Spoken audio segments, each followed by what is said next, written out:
మీరు కూడా థియేటర్స్లో దాన్ని మీరు ఆస్వాదిస్తారు, డెఫినెట్గా ఎంజాయ్ చేస్తారు. And definitely I mean last phase వచ్చేసరికి సినిమా ఎక్కడికో లేచిపోతుందంటలో ఎలాంటి సందేహం లేదు.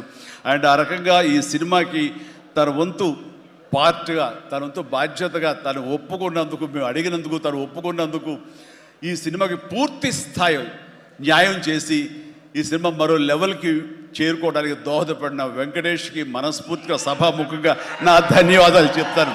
ఏంది వెంకీ అంత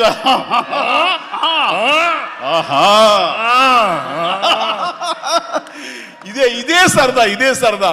అండ్ నేను చాలా చెప్పను, కానీ సినిమా చూస్తే కనుక నేను ఎంత చెప్పినా సరే తక్కువే అవుతుంది, మీరు ఎంత ఊహించుకున్నా సరే అది తక్కువే అవుతుంది. సినిమా చూడండి. మేము చేసినటువంటి 18 రోజులు అనుకుంటా చేశారు వెంకీ. ఈ 18 రోజుల్లో ఒక 7-8 రోజులు సీన్స్, ఒక 5 రోజులు 6 రోజులు సాంగ్, ఇంకా 2 days చిన్న ప్యాచ్ వర్క్.